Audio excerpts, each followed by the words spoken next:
Hello అండి, నేను మీ doctor Anusha Reddy, fertility expert, 49 fertility centre Warangal branch. ఈరోజు మనం ఈ వీడియోలో ఫర్టిలిటీ ప్రిజర్వేషన్ అనే టాపిక్ గురించి మాట్లాడుకుందాం.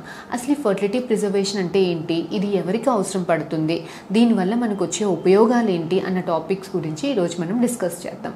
ఫర్టిలిటీ ప్రిజర్వేషన్ అంటే మీకు ఏదైనా హెల్త్ ఇష్యూస్ వల్ల కానీ, క్యాన్సర్ వల్ల కానీ, లేదంటే మనకి ఆడవాళ్ళకి చాలామంది కెరీర్ ఓరియంటెడ్ ఉంటారు, పెద్ద పెద్ద స్టడీస్ చదువుకోవాలి, స్టడీస్ తర్వాత ఉద్యోగం వచ్చాకే మ్యారేజ్ చేసుకోవాలి, ఉద్యోగంలో కూడా ఒక స్టేజ్ మట్టికి వచ్చాకనే పిల్లల్ని ప్రెగ్నెన్సీస్ ప్లాన్ చేసుకోవాలి అని అనుకునే వాళ్ళు యూజువల్గా లేట్గా మ్యారేజ్ చేసుకోవడము, లేట్గా ప్రెగ్నెన్సీస్ ప్లాన్ చేసుకోవడం వల్ల ఆడవాళ్ళకి వయసు అయిపోతున్న కొద్దీ ఎగ్స్ అయిపోతాయి, ఎగ్లో క్వాలిటీ అయిపోవడం వల్ల ఫర్టిలిటీ ప్రాబ్లమ్స్ చాలా మట్టుకి ఫేస్ చేయాల్సి వస్తుంది. సో కొంతమంది క్యాన్సర్ పేషెంట్స్కి కూడా చిన్న చిన్న పిల్లలకి కూడా ఇవాళ రేపు క్యాన్సర్స్ రావడం అనేది గమనిస్తున్నాం.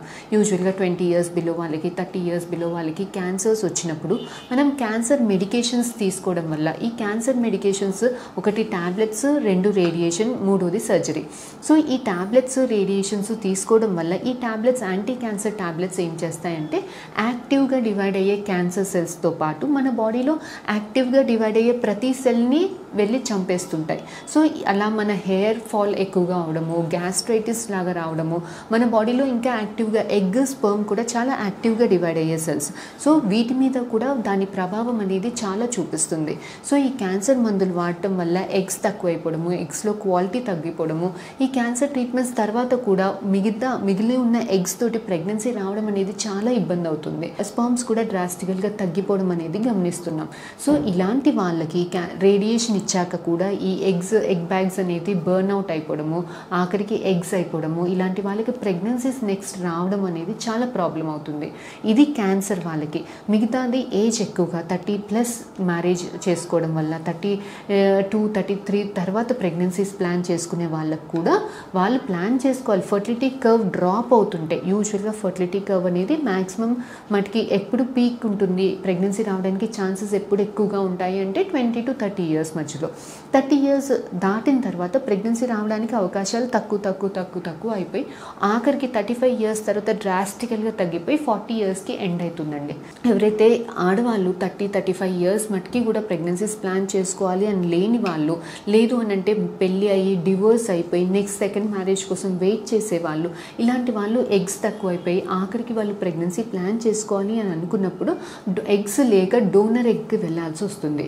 సో ఇలాంటి వాళ్ళందరూ కూడా ఎగ్స్ ఉన్నప్పుడు వాటిని స్టిమ్యులేట్ చేసుకొని ల్యాబ్లో ప్రిజర్వ్ చేసుకునే టెక్నిక్నే ఫర్టిలిటీ ప్రిజర్వేషన్ అని అంటాము.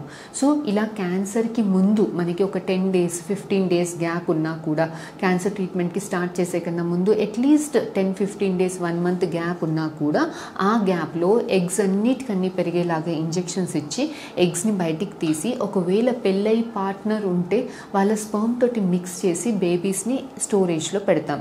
ఇలా స్టోర్ అయిన బేబీస్ 10 years 15 years మటుకి కూడా మనం యూస్ చేసుకోవచ్చు.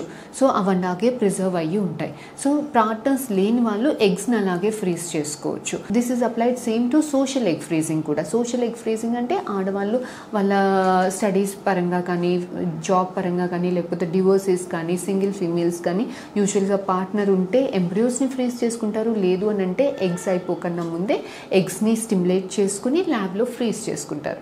సో దీనివల్ల మనకి మన ఎగ్ తోటే మనం ప్రెగ్నెన్సీ ఏజ్ అయిపోయినా కూడా మన ఎగ్ తోటే మనకు ఒక ప్రెగ్నెన్సీని వచ్చే బ్యూటిఫుల్ టెక్నిక్ ఇది. ఇలాంటి అడ్వాన్స్ టెక్నిక్స్ అన్నీ కూడా 49 ఫర్టిలిటీ సెంటర్లో అవైలబుల్గా ఉందండి.